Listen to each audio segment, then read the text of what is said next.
BBC বাংলার অধিবেশন প্রবাহতে আপনাদের স্বাগত। আজ আপনাদের সাথে লন্ডন স্টুডিও থেকে আছি মানসী বড়ুয়া, আর ঢাকায় আমার সাথে থাকছেন আকবর হোসেন।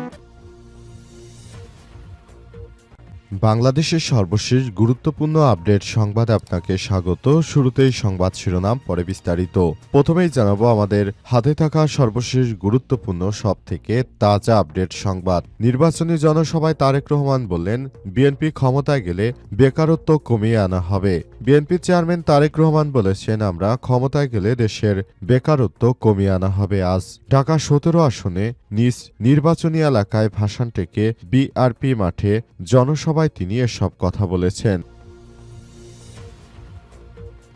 এরপর জানাবো এবার চাঁদাবাজ এবং ঋণ খেলাপিদের পরাজিত করার নির্বাচন, বললেন নাহিদ ইসলাম। এনসিপির আহ্বায়ক নাহিদ ইসলাম বলেছেন, বাড্ডা ভাটারা এবং রামপুরা এলাকায় ছাত্র জনতার রক্ত দিয়ে ফ্যাসিস্টদের প্রতিহত করেছিল। আমাদের এই গণ অভ্যুত্থান কেবল সরকার বদলের জন্য ছিল না, আমরা জীবন দিয়েছিলাম রাষ্ট্র সংস্কারের জন্য, গণতন্ত্র, ইনসাফ এবং সাম্য প্রতিষ্ঠার জন্য। এবারের নির্বাচন সেই ক্ষমতা, কাঠামো পরিবর্তন এবং ভূমিদস্যু, চাঁদাবাজ ও খেলাপিদের পরাজিত করার নির্বাচন। এদিকে আমরা দুর্নীতি করব না, কাউকে করতেও দেব না। দিনাজপুরে ডাক্তার শফিকুর রহমান। বাংলাদেশ জামাত ইসলামের আমির ডাক্তার শফিকুর রহমান বলেছেন, এক সাগর রক্তের বিনিময়ে জুলাই না হলে আজ আমরা এখানে এসে কথা বলতে পারতাম না। তাই আমরা চাঁদা নেব না, কাউকে চাঁদা নিতেও দেব না। নিজেদের নেতাকর্মীদের দুর্নীতি করতে দেব না, কাউকে দুর্নীতি করতেও দেব না। এমন একটি সাম্যের বাংলাদেশ প্রতিষ্ঠিত করতে চাই। জানাবো, হ্যাভোটের পক্ষে গণজোয়ার দেখা যাচ্ছে বলেন প্রেস সচিব। প্রধান উপদেষ্টার প্রেস সচিব শফিকুল আলম জানিয়েছেন, অন্তর্বর্তীকালীন সরকারের প্রধান উপদেষ্টা গণভোটের পক্ষে হ্যাভোটের পক্ষে প্রচারণায় নেমেছে। আমরা দেখতে পাচ্ছি চারিদিকে গণভোটে হ্যায়ের প্রচারণায় গণজোয়ার বইছে।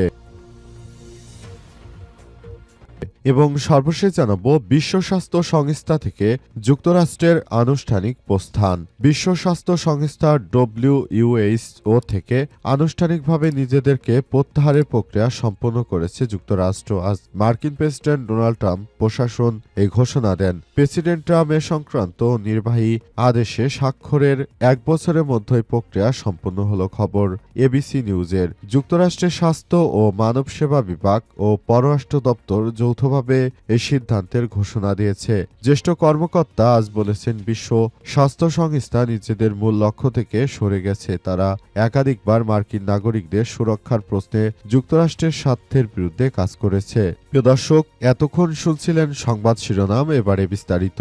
তবে তার আগে বন্ধুরা, অনুরোধ থাকবে এই সংবাদটিতে একটি লাইক দিন। এই চ্যানেলে আপনি নতুন হয়ে থাকলে আমাদের সংবাদটি দেখতে দেখতে চ্যানেলটি সাবস্ক্রাইব করে রাখুন। কমেন্ট করে বন্ধুরা আপনার মূল্যবান মতামত জানিয়ে দিন আপনি বিশ্বের কোন দেশ থেকে বা বাংলাদেশের কোন স্থান থেকে আমাদের সংবাদটি দেখছেন এবং শুনছেন। আর বন্ধুরা, গাজা যুদ্ধে আপনি যদি নিরীহ ফিলিস্তিনিদের ভালোবেসে থাকেন, কমেন্টে ইয়েস লিখে পুরো বিশ্বকে জানিয়ে দিন। এবারে বিস্তারিত। বিএনপি ক্ষমতায় গেলে বেকারত্ব কমিয়ে আনা হবে, বললেন তারেক রহমান। বিএনপি চেয়ারম্যান তারেক রহমান বলেছেন, আমরা ক্ষমতায় গেলে দেশের বেকারত্ব কমিয়ে আনা হবে। আজ ঢাকা 17 আসনে নিজ নির্বাচনী এলাকা ভাষণ থেকে সিআরপি মাঠে জনসভায় সব কথা বলেন। তারেক রহমানের আগমনকে কেন্দ্র করে বিকেল থেকে বিআরপি মাঠ ও আশপাশের এলাকায় কানায় কানায় পূর্ণ হয়ে যায়। সমাবেশের শুরুতে আগে থেকেই মাঠে জড়ো হতে থাকে নেতাকর্মী এবং সাধারণ ভোটারেরা। ধানের শীষ প্রতীক হাতে স্লোগানে মুখরিত হয়ে ওঠে পুরো ভাষানটেক এলাকা। ভাষানটেক এলাকায় থেকে দেখা গেছে যে নতুন করে যেন বাংলাদেশটাকে সুন্দরভাবে গড়ে তোলা যায়, সেজন্য সর্বোচ্চ প্রচেষ্টা চালাবেন তারেক রহমান এবং তিনি নেতাকর্মীদেরকে সেভাবে নির্দেশনা দিয়েছেন যাতে করে নতুন বাংলাদেশ গড়ে তুলে যায় এবং পুরো বাংলাদেশটাকে যেন একটি সুন্দর পরিবেশের মধ্যে এনে তারপর আগামীর নতুন বাংলাদেশ গড়ে তোলা যায়। সেজন্য তার যে দীর্ঘদিনের প্রচেষ্টা সেসব বিষয়ে কথা বলেছেন বিএনপির চেয়ারম্যান তারেক রহমান। তিনি নেতাকর্মীদের আগামী জাতীয় সংসদ নির্বাচনে ধানের শীষ প্রতীকে ভোট দিয়ে সবাইকে একসঙ্গে থাকার ব্যাপারটি নিয়ে তিনি কথা বলেছেন। তারেক রহমান যে নতুন বাংলাদেশ গড়ে তুলতে চায় সেসব বিষয়ে তিনি কথা বলেছেন। পুরো বাংলাদেশটাকে সুন্দরভাবে গড়ে তোলার জন্য তারেক রহমানের অবদানের কথাও সেখানে তিনি স্বীকার করেছেন। তারেক রহমানের নেতৃত্বে নতুন বাংলাদেশ গড়ে তুলতে চায় বিএনপি, সেজন্য তাদের এই দীর্ঘদিনের প্রচেষ্টা বলে জানিয়েছেন তিনি। বিদেশে বসে দেশের জন্য অনেক কষ্ট করেছেন, নির্যাতন সহ্য করেছেন, তারপরও তিনি নিজের দলকে ভাঙনের হাত থেকে রক্ষা করেছেন। এটাই তার সবথেকে বড় গুণ, কারণ তার মতো নেতৃত্ব ছিল বলেই বিএনপি এখনো ভেঙে যায়নি। বিএনপি একটি শক্তিশালী অবস্থানে রয়েছে, তার সুদৃঢ় নেতৃত্বে সেটি এখন প্রকাশ পাচ্ছে। এবার চাঁদাবাজ ও ঋণখেলাপিদের পরাজিত করা নির্বাচন বললেন নাহিদ ইসলাম।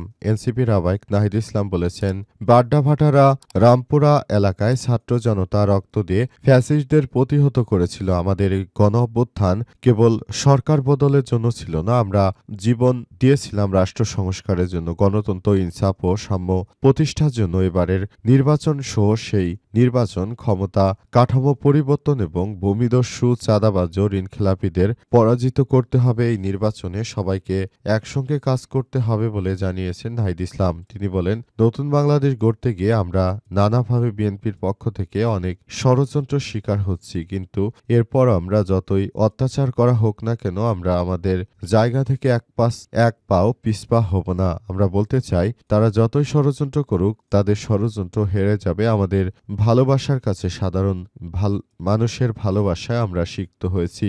এ সময় তিনি আরও জানান, নতুন বাংলাদেশ গড়ে তুলতে হলে সবাইকে নিয়ে বাংলাদেশটাকে সুন্দরভাবে গড়তে হবে এবং পুরো বাংলাদেশটাকে একটি সিস্টেমেটিক ওয়েতে নিয়ে যেতে হবে বলে জানানো হয়েছে।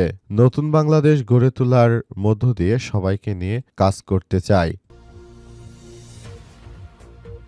আমরা দুর্নীতি করব না, কাউকে দুর্নীতি করতেও দেব না, বললেন দিনাজপুরে ডাক্তার শফিকুর রহমান।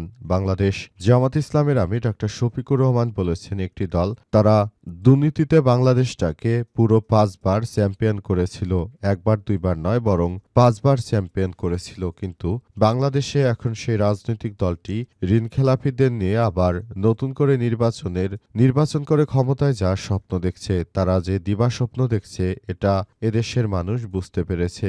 কোনোভাবেই আসলে তারা যেন আগামী জাতীয় সংসদ নির্বাচনে কোনোভাবেই জয়লাভ করতে না পারে, সেজন্য নেতাকর্মীদেরকে মানুষের দ্বারে দ্বারে গিয়ে বোঝাতে হবে কি কারণে জামাত ইসলামকে ভোট দেবেন, জামাত ইসলামকে ভোট দিলে কি পাবেন ইত্যাদি নানা বিষয় জনগণকে বোঝাতে হবে বলে জানিয়েছেন ডাক্তার শফিকুর রহমান। তিনি বলেন, নতুন বাংলাদেশ গড়ে তুলতে হলে অবশ্যই আমাদেরকে এই বিষয়গুলো খুবই গুরুত্ব সহকারে দেখতে হবে, তা না হলে বাংলাদেশের মানুষের জন্য যে দীর্ঘদিনের প্রত্যাশা ছিল সেই প্রত্যাশা অনুযায়ী আসলে রাষ্ট্র মেরামত করা সম্ভব হচ্ছে না। তাই সবাইকে এবার জামাত ইসলাম ছাড়া আর যাদেরকে ক্ষমতা আনেন না কেন এদেশে কখনোই ভালো মানুষ ছাড়া বাংলাদেশটাকে সুন্দরভাবে গড়ে তুলতে পারবে না। বাংলাদেশ জামাত ইসলামের যে ধরনের রাষ্ট্র পরিচালনার নানাবিধ ইস্যু নিয়ে যে নেতাকর্মী রয়েছে তারা মূলত সবকিছু করতে পারবে, সেজন্য আগামীর জাতীয় সংসদ নির্বাচনে জামাত ইসলামকে ভোট দেওয়া ছাড়া কোনো বিকল্প থাকবে না বলে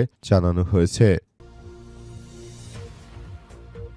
গণভোটে হ্যার পক্ষে ব্যাপক গণজোয়ার দেখা যাচ্ছে বললেন প্রেস সচিব। অন্তর্বর্তীকালীন সরকারের প্রধান উপদেষ্টা প্রেস সচিব শফিকুল আলম বলেছেন, আমরা গণভোটের প্রশ্নে হ্যাঁ ভোটকে সমর্থন জানাই, কারণ বাংলাদেশটা এখন গণভোটের অনেক বেশি প্রয়োজন। সেই চিন্তা থেকে অন্তর্বর্তীকালীন সরকারের প্রধান উপদেষ্টা প্রফেসর ড মোহাম্মদ ইউনূসের সরকার যে নতুন বাংলাদেশ গড়ে তুলেছেন সেই প্রচেষ্টাকে অব্যাহত রাখতে হবে বলে জানিয়েছেন তিনি। সেজন্য গণভোটে সবাইকে হ্যাঁ ভোট দেওয়ার আহ্বান জানিয়েছেন। পাশাপাশি তিনি মনে করেন, এবারের জাতীয় সংসদ নির্বাচনে গণভোটে সবাইকে হ্যাঁ ভোট দেওয়ার ব্যাপারটি নিয়ে আরও বেশি উৎসাহ দিতে হবে, কারণ নতুন বাংলাদেশ গড়ে তোলার জন্য সবাইকে নিয়ে কাজ করতে হবে। পুরো বাংলাদেশটাকে একটা সিস্টেমেটিক এর মধ্য দিয়ে নিতে হবে এবং নতুন বাংলাদেশ গড়ে তোলার জন্য সবাইকে নিয়ে কাজ করতে হবে। পুরো বাংলাদেশটা আমরা অনেক বেশি এগিয়ে যেতে চাই, সেজন্য সবাইকে নিয়ে আমরা বাংলাদেশটাকে একটি সুষ্ঠু ও সুন্দর জায়গায় নিয়ে যাওয়ার জন্য আমাদের সবাইকে কাজ করতে হবে বলে মনে করা হচ্ছে। অন্তর্বর্তীকালীন সরকারের প্রধান উপদেষ্টা প্রফেসর ডক্টর মোহাম্মদ ইউনূসের সরকার যে নতুন বাংলাদেশ গড়ে তুলেছেন, সে অনুযায়ী পুরো বাংলাদেশটাকে সুন্দরভাবে সাজিয়ে গুছিয়ে নেওয়ার জন্য সবাইকে একসঙ্গে এগিয়ে যেতে হবে এবং মনে করা হচ্ছে সেইভাবেই আমরা এগিয়ে চলেছি। পুরো বাংলাদেশটাকে আমরা নতুনভাবে গড়ে তুলতে চাই বলে জানিয়েছেন তিনি। সেজন্য গণভোটের অনেক বেশি প্রয়োজন এবং এদেশের মানুষ সেটি উপলব্ধি করতে পেরে তারা ব্যাপক আকারে গণভোটে সমর্থন দিয়ে যাচ্ছে বলে জানিয়েছেন প্রেস সচিব।